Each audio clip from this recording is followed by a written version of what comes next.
No vídeo de hoje você assiste a resolução da questão número 26 do processo seletivo do segundo semestre da prova do vestibular da São Camilo, mais uma questão feita pela banca da VUNESP.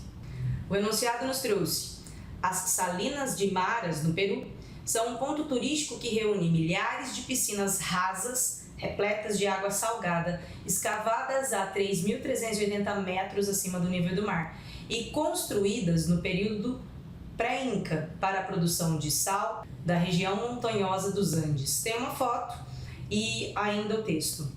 Com a exposição dessas piscinas ao sol, ocorre a evaporação da água e a formação de cristais de sal para extração.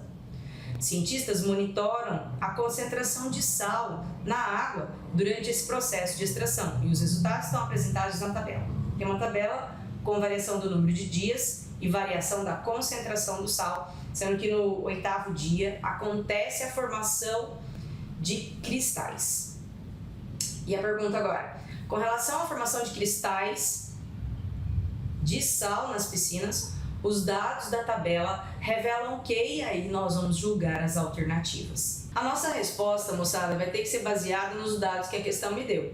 Então nós vamos responder a formação dos cristais nas piscinas, observando o tempo e a concentração do sal que foram oferecidos por essa tabela. A gente vai começar julgando a alternativa A.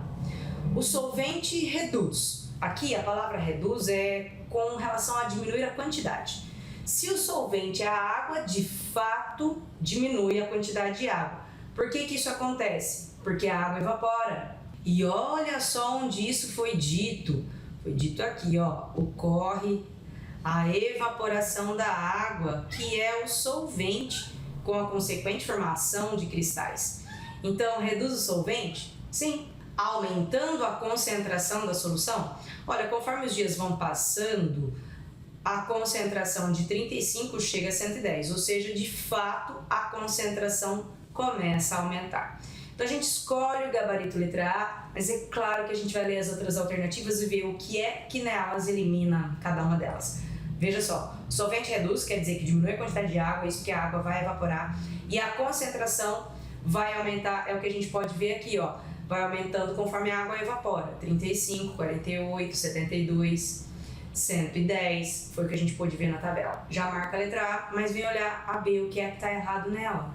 A alternativa B disse que a evaporação aumenta a quantidade de sal na água. Moçada, a evaporação de água, ela não mexe com a quantidade, ela mexe com a concentração. O tanto de sal que está ali continua sendo o mesmo. A água foi embora, a água solvente vai embora quando a água evapora e o sal aparece na formação dos cristais, mas não porque surgiu o sal ali, não porque tem mais sal, tem exatamente o tanto que tinha, só que agora a concentração dele é maior porque a água evaporou. Beleza? Vamos ver a C. O sal sofre decomposição térmica devido ao aquecimento solar. Moçada, não há nenhuma pista de decomposição, nenhuma informação de formação de substância nova. Lembrando que decomposição é uma reação química. Não tem nenhuma pista textual sobre isso e realmente isso não acontece.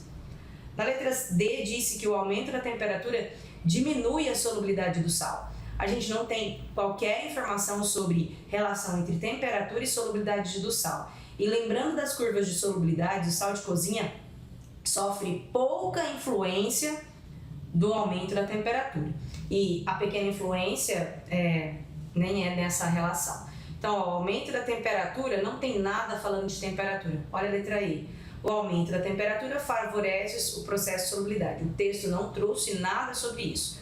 Como eu disse, na alternativa D, a gente sabe que o sal de cozinha tem pequena influência pela variação de temperatura, mas aqui a questão não trouxe nada perto disso para a gente resolver esse item. Fechamos então, gabarito alternativa A. Espero que você tenha entendido essa questão.